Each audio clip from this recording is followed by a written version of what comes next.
It's To the Best of Our Knowledge. I'm Anne Strainchamps. Would you donate a kidney to a stranger? Last year in March, on Facebook, there was a little girl in our town that needed a kidney. My daughter looked at me, she goes, Mom, you would match up with her blood type.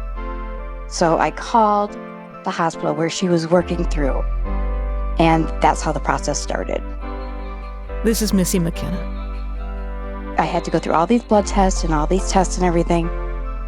And then they tell me the little girl, she had gotten a kidney and that her transplant was going forward. And I felt like gone so far through the process. I said, okay, that's fine. I've come this far. I'm not going to stop.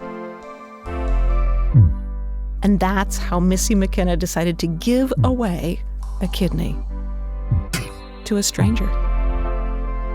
You know what? It was like something that once I decided to do it, I never thought about it again. It was, and I always tell my kids it was a no-brainer. And I said, son, so you're giving your brain too? It's just, it was something that once I thought about it, once I decided to do it, there was no looking back. This is such an incredible story, an incredible case. This is Missy's surgeon, Josh Mesrich. I have so many donors tell me this is the best thing they've ever done. And of course, that's my goal. To lose a kidney? That part. Why do they think it's the best thing they've ever done? Because they're saving these lives. It really is. It is like the kind of person who would run into a burning building to save someone. Now, the donors do really well. When you look at the numbers, the risks are low, but it's still surgery. It's still this leap of faith. There's going to be a recovery. There's going to be pain. Who has a month out of their life that they can go through this? But I do want to be clear, our donors do very, very well, and I hope your listeners will get to hear it. When you think about it, this is astonishing, right? I mean, Missy chose to give away one of her kidneys just because she knows that someone somewhere needs it more than she does. That's a kind of donation that's actually on the rise. But there's another story here, too, about the extraordinary field of organ transplantation and surgeons like Josh Mesrich who perform medical miracles every day. His new memoir, When Death Becomes Life, takes readers inside the operating room. And so Shannon Henry Kleiber decided to take us there in person. This was such a great opportunity. Josh's operating room is just a few blocks from our studio. The UW Hospital in Madison is one of the busiest transplant centers in the country. They do about 350 kidney transplants a year, and Josh does a lot of them. All right, so this is the operating room. This is a kind of surgery that was unthinkable a few decades ago, and now it seems like it happens almost every day. All our sutures are always on the side. I was just thinking about how our bodies can do incredible things every day. The part above the head is sort of anesthesia's domain. And it's one of the most miraculous things to think about, that part of our body can help save another person's body. The overhead lights on the table. These two human beings connected in this really visceral, amazing way. There's our patient, actually. Missy, how are you? Josh introduced me to Missy, and I asked, how's she feeling? I'm doing fine. She's gotten some sedation already. The anesthesiologist is about to totally put her under. I'm going to put it right on your face and let you just fill those lungs up with that good stuff. I'm going to start getting a little sleepy here.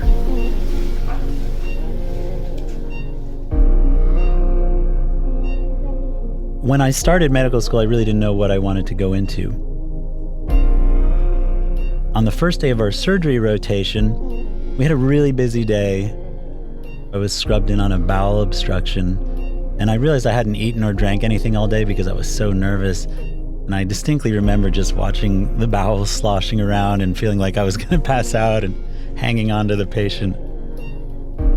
I got through that around midnight, and at that point, my resident said to me, "Hey, go scrub on this other case." I really wanted to go home. I was exhausted. I didn't feel that great. It turned out it was a kidney transplant. It was with this older surgeon. In the middle of the night, he had classical music playing. Everything went smoothly. It was almost bloodless. When they released the clamps and I just watched this kidney pink up, and literally in front of my face, the urine was pouring out onto our hands. I just sat there thinking, this is so incredible. I can't believe this works. I knew that someone had just died to give this gift, and I also knew that this patient's life had just changed so much. I felt like I want to be a part of this. So, why do we need, All right. do we need 5 weeks? The mood in the room totally changes once the patient's asleep. They turn up the music. So we'll drape up the patient. He has this whole playlist he likes to play. Can't ever do surgery without music. I'm embarrassed to say it, but for whatever reason, I like to listen to Tupac on Pandora. Some Eminem and some Tupac. He's pretty into it. I've always wondered what,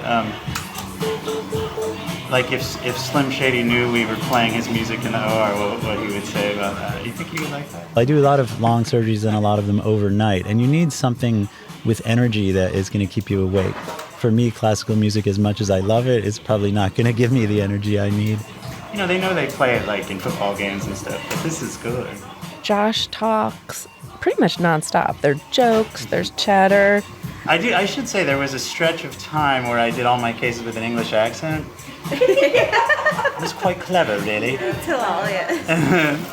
All the nurses were dying to work with me because everyone wanted to try their English accents. He owns the room. Right. Can everyone do a little moment of how great I am? Let's talk about how great. No, just kidding.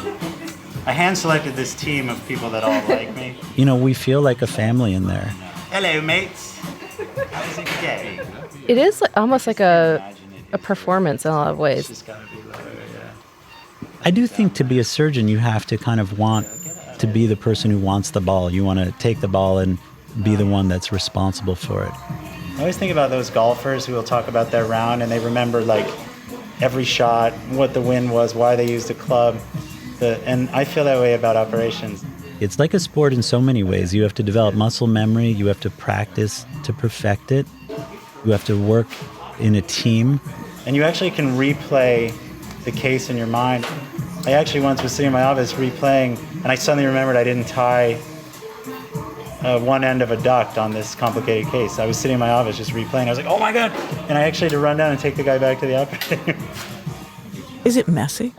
Different operations are more or less messy. I think a liver, for me, is the messiest thing I do. There are some cases I've done where we lose more than 100 liters of blood, and that is a tremendous amount. We probably have 5 or 6 liters in our body. So you can imagine... There must just be blood all over the floor, just sloshing around everywhere. A kidney's not like that. It's remarkably bloodless. It's laparoscopic, so the doctors are basically putting these large probes into ports in Missy's abdomen. All right, so Clark has a harmonic scalpel, which vibrates like, what is it, like 50,000 beats per second? Twisty, twisty, twisty. What's that sound? That sound is twisting the port with the camera in it to drill through layers, actually, of muscle and fascia to enter Missy's abdomen. Beautiful entry. Well, that's the sound of them twisting something into Missy's abdomen? Yes. Now we look in. So you can see the arteries and the fat and the other organs. It's the diaphragm, the liver. Some beautiful liver she's got. Always fun to see. I always look at the liver because I'm a liver transplant surgeon, so I always want to see. I feel like I want someone to tell me my liver looks great. Oh, for sure. It's probably different than how people picture it. I've gotten to the point where I see people walking around, I can almost picture what the inside of their belly looks like, but I try not to. Oh my God. Yeah, that was a question I was going to ask you. I wanted to know whether, because most of us have never seen, probably never will, the inside of an abdominal cavity. Yeah. Do you, like if you're standing in line or on the bus, glance at people and think, I bet you look like this inside? I have those moments, really, really small or thin people. You think, how can they fit that all inside them? And my wife's a surgeon, and sometimes certain people walk by with certain body habitus and will comment, tough kidney or something like that. But I probably shouldn't admit that.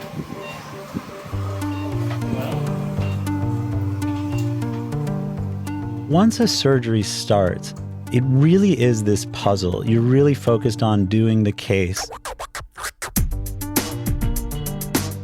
You're not thinking at all about, my gosh, this is a person with kids or with parents or something like that. I think when things go disastrously wrong, then you start to get these moments of thinking about their family. But during an operation, you're really focused on the task at hand. You almost don't feel like you're operating on a human. You're just trying to put the puzzle together.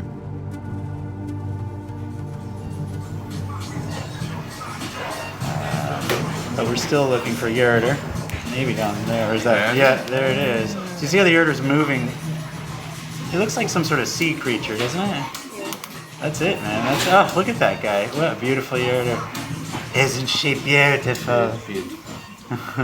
Was there a point where you thought, I'm not sure they're taking this surgery thing seriously enough? The master, but At one point, I thought, wow, they're really talking a lot. we're But, doing good. you know, as a reporter, I usually ask a lot of questions. But I kind of felt like Careful, I shouldn't ask too many questions, because what if I ask a question, they look up and they are answering me, and careful. this is surgery. This is, Right, you know, they kidney slice open surgery. an artery. Could see another artery. Right, and they're saying, you know, is that the artery? That's an artery there. That's where we're going to divide. Let's look at, I mean, you know, things could go very wrong. We're relaxed and we're having fun, but like we are able to very quickly kind of turn it on if something goes wrong. And thankfully that doesn't usually happen, but this is where my heart rate goes up. I think it'd be fun to have a monitor, like a heart monitor on me during these operations. Wouldn't that be good?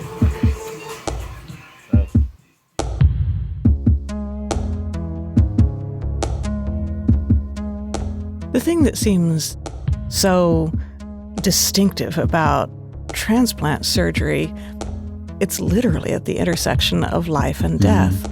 Most of the time, for the transplant to work, somebody died. Transplant really starts with death. It's a different field. In a way, we take from death. I really believe the deceased donors, are my patients too. Sometimes the call comes in at 3 a.m. that there's been a terrible accident and somebody's dead and there are some organs. You and your team are the ones who will then go, sometimes fly, to actually, you call it procurement. And the first thing you must do is meet with the donor's family. What are those conversations like?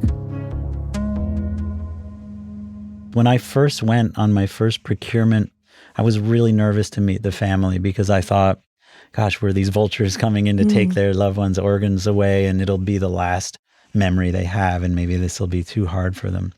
You walk into the room, and often it's a big group of people. They're in tears. There's an unexpected death of maybe a young person, but they absolutely hang on to every word. They want to know about the transplants. They want to know who the recipients are, which we can't tell them at that point. It's this one positive memory in this otherwise terrible time. Wow. They often will want to tell us something about the person that just died. You know, in a sense, when you're with a donor and you're going to be taking organs, the organs are still alive. Right. So there is still life there. I know. I agree. And probably every transplant center has a picture like this, but our center, there was this woman who lost her young daughter in a car accident some years back, and she finally met the recipient of the heart at a picnic that we sponsored. There's a picture of her listening 10 years after her daughter died to her daughter's heart with a stethoscope in this recipient, and it really is a piece of her daughter that's still alive. And although she can't talk to her daughter or hug her, I just think it's so special, and it is at that center of what's alive and what's not. Are they still alive in some way?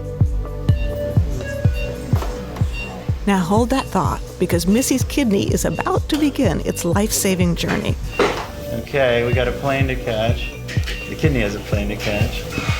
We'll be right back. I'm Anne Strainchamps. It's To the Best of Our Knowledge from Wisconsin Public Radio and PRX. This hour, we're bringing you the extraordinary story of a humanitarian kidney donor and her transplant surgeon. Now, this is an amazing surgery when you think about it, but not without risks. Here's our transplant surgeon, Josh Mesrich. Psoas to the right, diaphragm in front of us, kidney to our right, spleen to the left. We're past the adrenal now. He just doesn't want to stick his blade into the diaphragm. It takes 1 millisecond to put a hole in the diaphragm with the harmonic. We're almost ready to start flipping the kidney. We're in really good shape.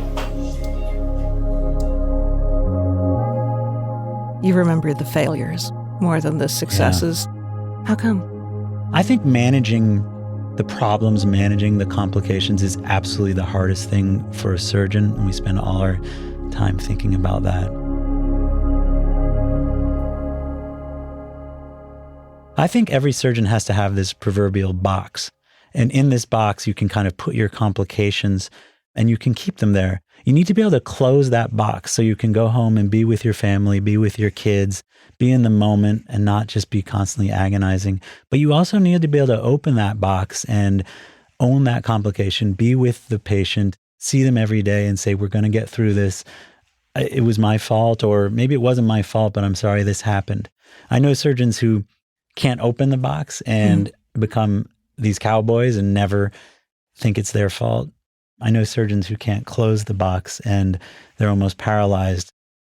Sometimes, if a surgery is going badly, the thing that matters the most is the willpower of the surgeon.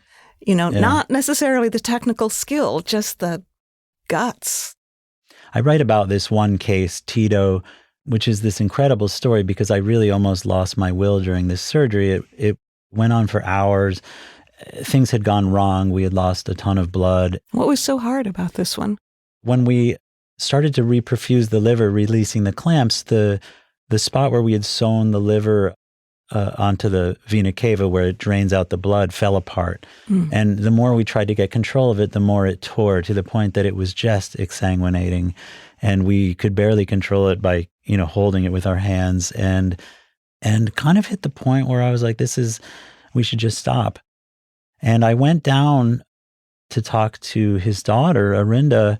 She was there alone. It was like 4 a.m. And I said to Arinda, I don't think we can do this. I think he's going to die on the table. And she kind of looked at me, and she was very respectful and a very kind person. But she said, I know you will do everything you can to save my dad. And I did have this moment where I'm like, all right, I'm not going to give up. Let's go back after this. I went back up there and we started throwing stitches, called some partners in, spent multiple more hours, and we actually were able to get through it. But I remember there was this moment where I kind of lost faith, lost heart in this operation. And it's kind of resounding to me to think about that. So we'll take out this Surgicel, watch that back. Yeah, sorry, I'm just fixing my cord here. What's it like when it's finally time for the kidney to come out? Everything becomes more serious then. Good. This is critical. So once we get the kidney out, we'll move it to the back, flush it. That's critical. Once it's flushed on ice, then we can relax. The timing is really key because there's somebody waiting with a chest of ice to take it on a plane. We have our flush cannulas hooked up. All right, are we good? Is everyone good? We got everyone we need? So then they basically get the kidney free. Everybody's calm. I'm freaking out! Okay, we're calm again. All right. Push down all the way across. I think you're great there, dude. Perfect. Fire in the hole. Love that. All right, so now the kidney's fully, have your harmonic in case. We look like we're fully, all right, you keep your instruments in. I'm going to take mine out. Josh pulls out the kidney. I got the bag here. And there it is. There it is. What does it look like? flip the kidney in the bag like a fish. It looks like a big pink ball. How big? Like a big handful. Now, can we get the ureter in there? I have to say the mood changes after the kidney came out. Good. Lights on, please. Rotate. They start analyzing it, and that seemed so much more serious right then. Quickly. Okay, can I have a Westfall? They start working on the kidney, and then it spurts out Scissors? urine. Pee. Yes. It pees. Yeah, it does. Like, I actually saw that happen. You know, they're looking at it, and it just shoots out this big amount of pee. Okay. There it is, left kidney, 2 arteries. I'm happy with it, Clark. I think it looks great. And then they pack it all up. I mean, it'll fly across the country, and then it'll get plugged in, and it'll start working right away. It's just awesome.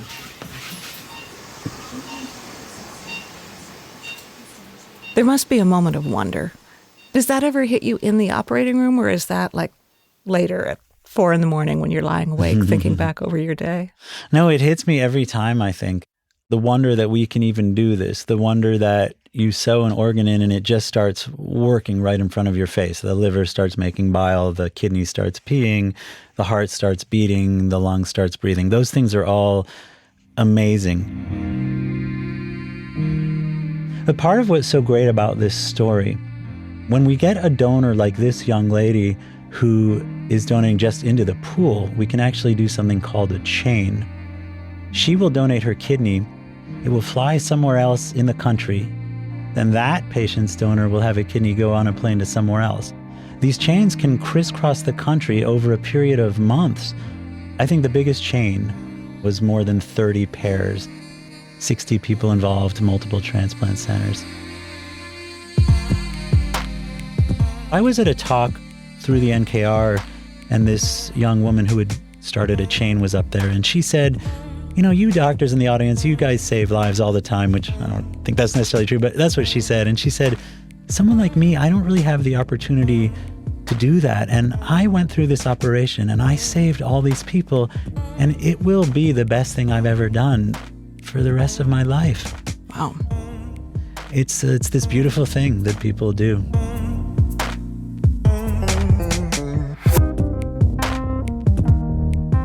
So what about the woman at the center of this story, Missy McKenna? She's the reason everybody was there in that operating room. What is it going to be like to wake up without a kidney? Well, it's been 6 days, and...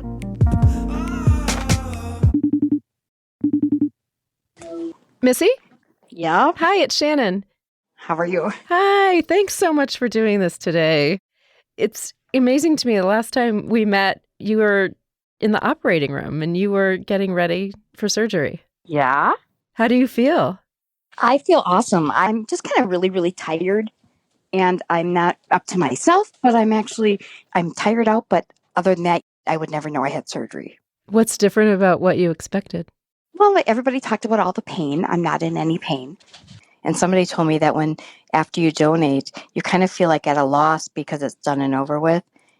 I did ask how the kidney was doing, and they said it was doing really good. And I'm just like in awe and how easy things were and how it went and how I feel now. I feel great and at peace.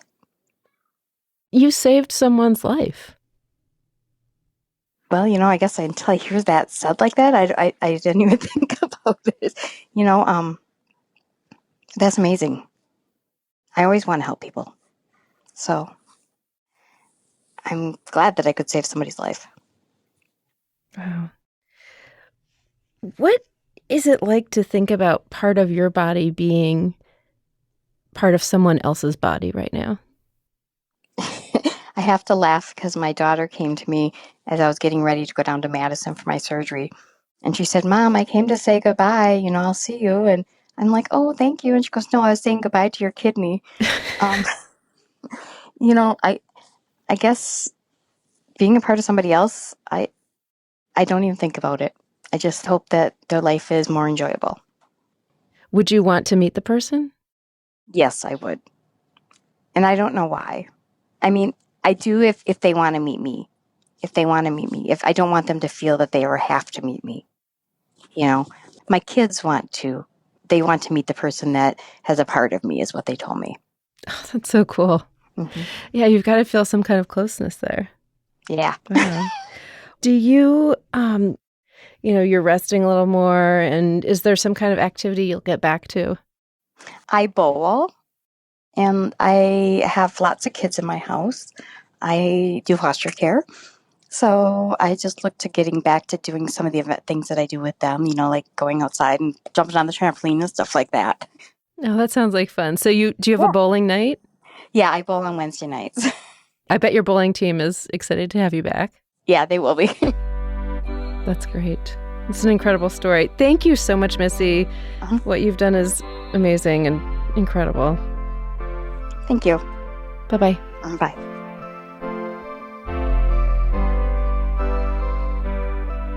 Missy McKenna donated her kidney in February 2019. Shannon Henry Kleiber was there for all 3 hours of her surgery, which was performed by Josh Mesrich and Clark Kensinger. Josh is a transplant surgeon at the University of Wisconsin and author of the medical memoir, When Death Becomes Life.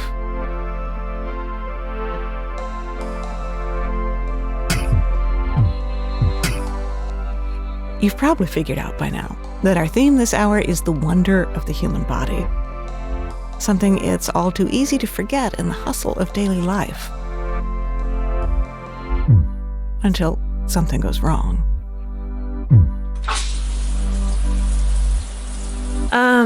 Let's see. One of the first times I knew I was sick.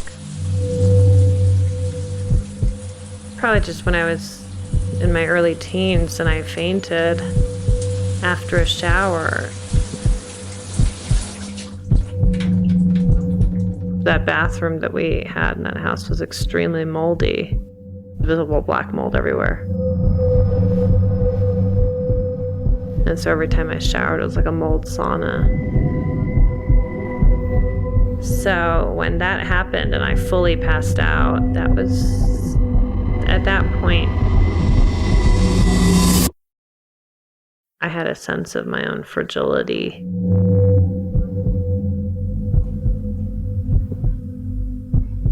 Porochista Kakpour has been fighting a mystery disease for a long time. Through years of chronic illness, remissions, and relapses, and what she eventually learned was Lyme disease, has taken over a lot of her life. Porochista is a widely admired writer, and last year she came out with a memoir called Sick, which breaks a lot of unspoken rules about how we discuss illness. For one thing, she doesn't pretend there's any silver lining. Shannon Henry Kleiber caught up with her in Santa Fe, where she's been staying with her mother and getting more treatment. How are you feeling? I'm not feeling very well today. Pretty sick. What's going on? I just had a long day of IVs, and I've had an endoscopy the other day, and I'm just having really bad abdominal pain and short of breath. I'm sorry to hear that. It's just frustrating because there's just so much to deal with, and every part of my body seems to be affected. So, yeah. I mean, on the one hand, we know what's wrong with me. I have late-stage Lyme disease. It causes systemic damage. But on the other end, you don't know which parts of the body are being eaten away by this sort of corkscrew bacteria, this spirochete illness that is so insidious. Can you tell me about how that feels? What does that feel like? It just feels horrible to feel unsafe in your own body. I mean, I don't know what's happening, but it just feels like I'm being eaten by my own body. I feel like I am just, I think the feeling of illness is you just feel like a stranger to yourself. But oftentimes, I remember remission just last year. What was that like? I was very active. I lived a normal life. I had minor aches and pains that come with Lyme that didn't even register for me. I have a very high pain threshold, so I didn't make a big fuss about it. I wasn't certainly taking a ton of pills or going to the doctor every other day as I am now. You have your mom with you now, right? She's helping you? Yeah, uh-huh. What is it like when you kind of have to explain it to people and you say, these are my ups and downs and this is what I need? How do you ask for the help and how do you know what to ask for? Well, I mean, I'm turning 41 next week, and it's just on some level humiliating to have to ask my mom to like make me every meal, whereas last year I could cook for myself. And also it's humiliating and strange to feel like I can't be alone a lot. Are there parts of your body that you're happy with right now, that you think that part is working well?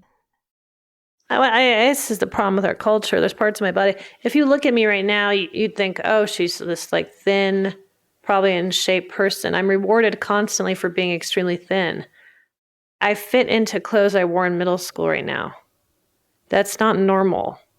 But in our really disturbing, disgusting culture, that is rewarded. So everywhere I go, people think I look great. And that really, really burns me because I was about 40 pounds heavier just a few years ago. And no one thought I looked healthy then, but I felt great. At night when I'm trying to sleep, all I feel are my bones. I'm sorry. It's hard. That's really hard. I'm sorry. And we're catching you on, you probably have a lot of days like this. Yeah, that's why when people ask me to do interviews, it's like I don't really say no because I don't really wait to feel better. There were so many moments in your book that were happy, but the book at the end is not a happy, healing ending. As a writer, I can imagine that it was kind of hard to not have an ending. Did you feel that way as you were writing the book? Yeah, I mean, I originally sold it as a book that would have one because I was feeling fairly good. But I think it's probably a better book for that reason. And I think it's reached more people. It doesn't have a neat ending. The book is not neat, but illness is not neat. And so I feel like it's more of an honest book that way. A lot of writers talk about illness as metaphor. And can you talk about your illness as a metaphor in your life? I've been moving away from thinking about illness as metaphor. I mean, I've loved the Sontag, of course, and it's something I write about in the book. But more and more, I've been walking away from the idea of illness as metaphor as I get sicker because it romanticizes the issue a little bit. And I really like the literal and the pragmatic here.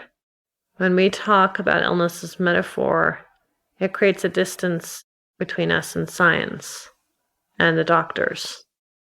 I can appreciate it aesthetically, but when you're trying to get well, you really want to be nuts and bolts and facts and figures. I'm not very interested in the mystical aspects of illness.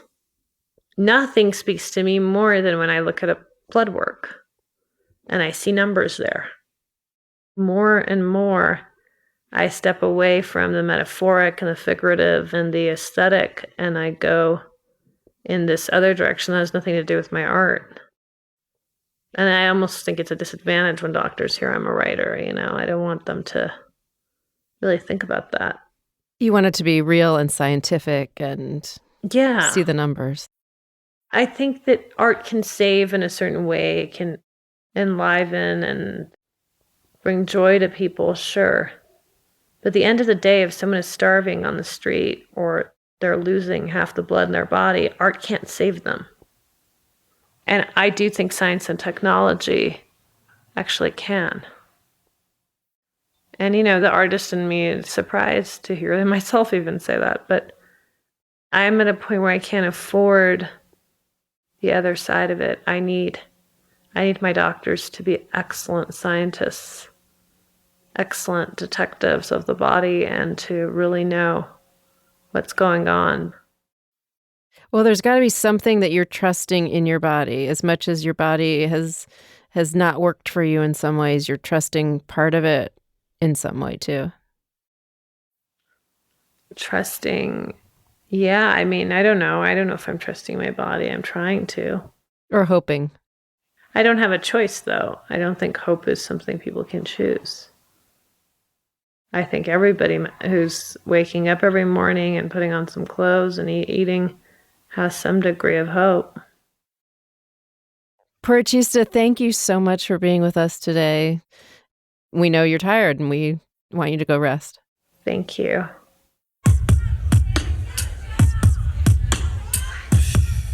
Purchista Kakpour is a novelist and author of the best-selling memoir, Sick. Shannon Henry Kleiber talked with her.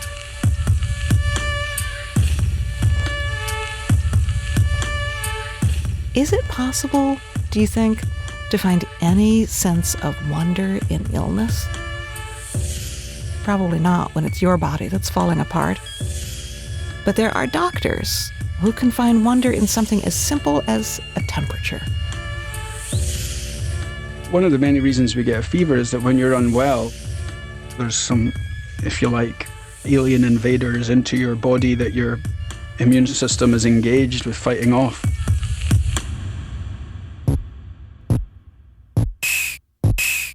Your body picks up on the fact that you're fighting off an infection. Your white blood cells become alerted and they start to secrete certain hormones, which affect your brain's central thermostat. For good reason, because when you're a little bit hotter, all the chemical reactions in your body happen a little bit faster. And the hope of our physiology, if you like, is that that is going to help us clear the infection out quicker. And that's why taking drugs like, I think in the US you call it Tylenol, don't you? Yep. That disturbs the connection between that chemical production and the brain. And that's why it brings down the temperature. Scottish physician Gavin Francis on the art and science of medicine, next. It's To the Best of Our Knowledge from Wisconsin Public Radio and PRX. We're talking about finding wonder in the human body this hour. Gavin Francis is a general practice physician in Edinburgh, Scotland, and when he's not taking care of patients, he's often writing. His books include Adventures in Human Being and most recently Shapeshifters, in which he explores one of the most common characteristics of life as an embodied human: change. He told Steve Paulson about how medicine is both an art and a science.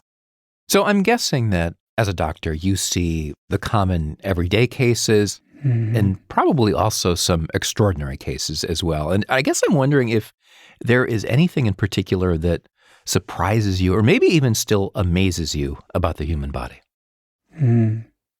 Well, there's something surprising or even amazing happens every week or two. It's one of the great pleasures of medical practice. It's endlessly varied. From week to week, I'm always stunned by the kinds of things that walk through the door. And I guess my books are an attempt to kind of communicate the sense of wonder I still feel, not just about the complexity, the intricacy, the beauty, the elegance even of the human body, but also how there's tremendous capacities in the body to heal.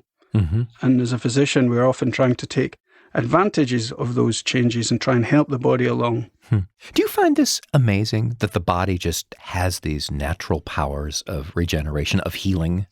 Yeah. It just sort of does it by itself. It knows how to do that. Yeah, absolutely. It's phenomenal.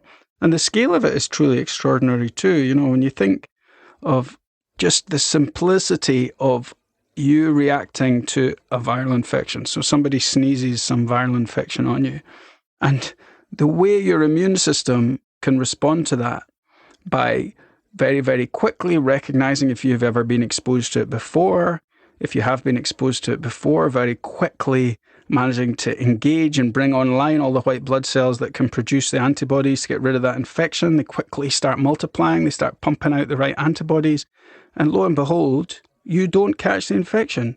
And that whole thing your body has done for you without you having any conscious awareness of it at all. I think immunology, the way we fight infections, and also neurology, the way our nervous system works, are two of the most extraordinary aspects of our humanity, and they're actually still very little understood. Give me an example of one of these more ambiguous cases where, you're using your intuition, you and the patient are trying to come up with a story about what's happening. Give me an example of that and why that's so important to develop a good narrative. Well, there's so many conditions which fall under the category of medically unexplained symptoms. And they can be recurrent headaches, they could be recurrent abdominal cramps, they could be even odd rashes or episodes of fatigue.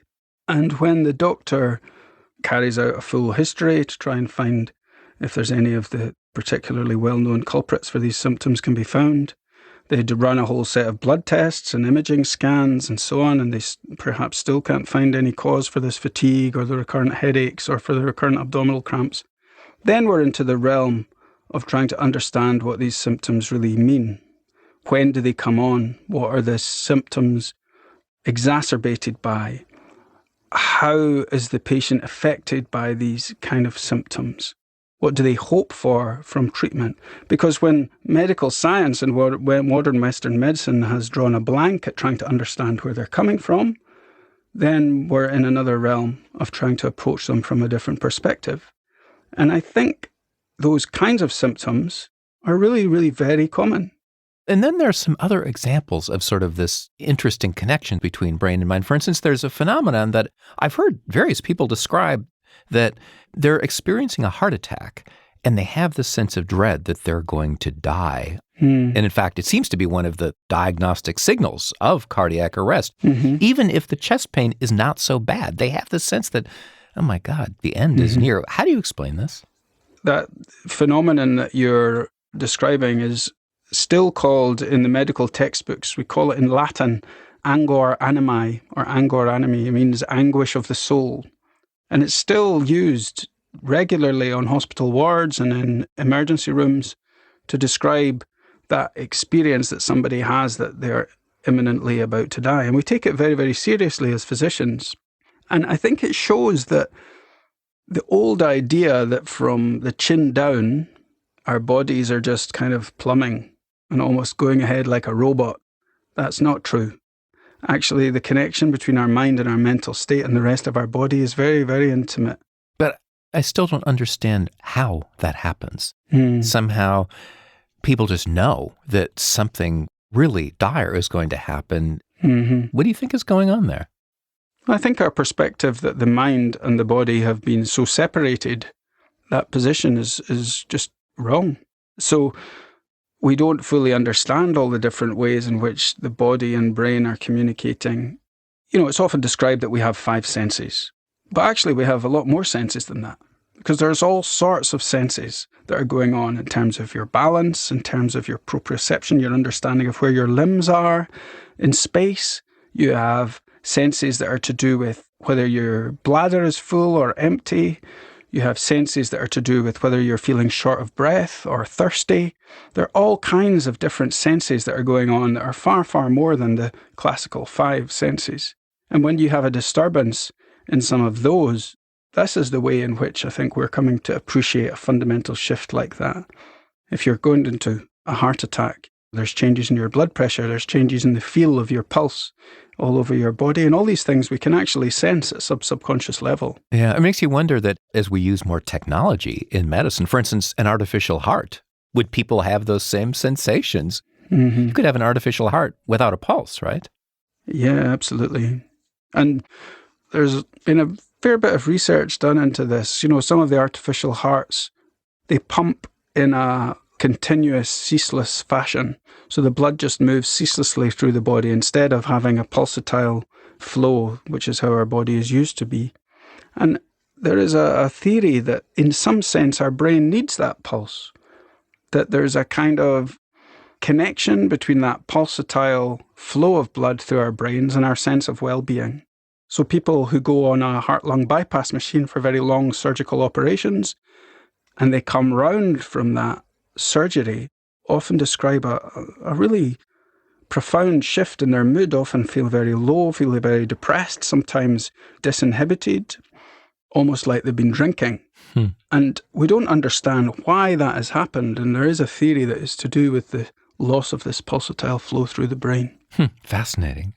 It almost sounds like you're saying that our understanding of the body and what doctors do, I mean, the practice of medicine is to some degree still as much art as it is science. Well, yeah, I think very much. I mean, the doctors have to know what to do, but they also have to know how to do it, when to do it, why to do it. And all those things are still very much an art. And, I think very much I find in my work as a physician, it's helped by the fact that I also work as a writer and that I write books and think a lot about language. But the two, they go hand in hand. So being a writer, thinking a lot about language is helped by medicine, but medicine also helps the writing because there's so much art in medicine and in its practice. Are you saying that because you were a writer, that makes you a better doctor?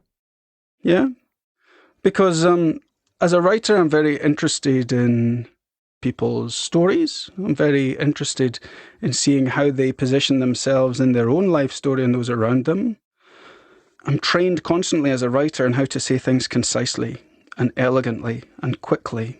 And being able to communicate elegantly and concisely is of huge advantage to doctors. So yeah, definitely being a writer helps my medical practice. Just sort of getting back to this notion of the wonder of the body. You say that there are some parts of our body that are really kind of miracles of engineering. The foot, for instance. Oh, yeah. What's so remarkable about the foot, the way it's engineered? Well, most biology students of our generation were told, of course, that the human hand was a miracle of engineering and that we have these opposable thumbs that make us so much more special than the apes. But actually, the human hand isn't that different from an ape's hand. But what is really unique about us is our feet, because all the other mammals have feet that are adapted for going around on all fours. And our feet are beautifully engineered for supporting our weight on two legs for a few different reasons. So the shape of the arches of the foot, there are 3 different arches, 2 down its length and 1 across the width of the foot that sustain the weight. Just like a stone-built bridge has arches, the bones are actually shaped the same way.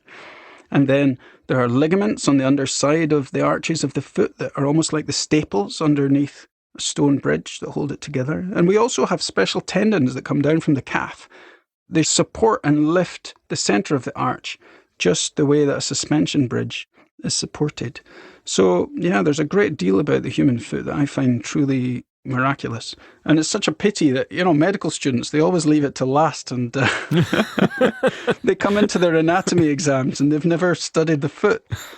But yeah, as a physician, I'm always dealing with people with problems with their feet. So, So you're saying kind of in the deep evolutionary sense, the foot is maybe what made us human. Yeah, it's probable that the changes in the foot are what enabled us to stand upright, and then that freed our hands to be able to become tool makers. And it's that process which allowed the great evolutionary leap for our brains to start developing. Are there particular cases you've seen that are just so out of the ordinary, so extraordinary that you sort of think, wow, how does the body do that?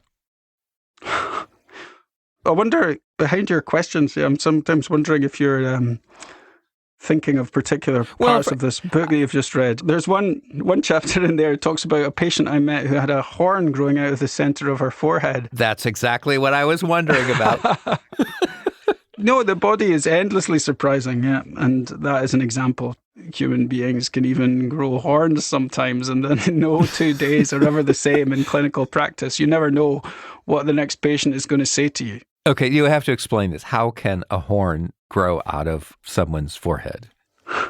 There's lots of different reasons a horn can grow, believe it or not. Okay. Sometimes a horn is derived from the kind of tissue that makes sweat glands. Sometimes it's derived from the skin that just does the surface, the waterproof part of the skin. Mm-hmm. It just undergoes a process whereby instead of flaking off, as it should do, it just gets more adherent and grows and grows and grows and grows. And if you have one patch of skin that keeps growing a thickened layer and it just grows and grows and grows, then you end up with a horn. There's this wonderful iconography of Moses from the Bible. He's always shown with horns. Horns are supposed to give you this idea of dignity and authority. And I'm not convinced that in our modern world, people that grow horns have that sense. What did you do with the woman with a horn growing on her forehead? Well, she was actually very good-natured about it. That particular case, I was in a dermatology clinic, and the senior consultant in the dermatology clinic made arrangements to have the horn removed and a small skin graft put over. And the patient turned around and said, well, don't do it too soon because I've got a fancy dress party next week. I was thinking of going as a unicorn. So, yeah, sometimes people's sense of humour about their own predicament can be helpful.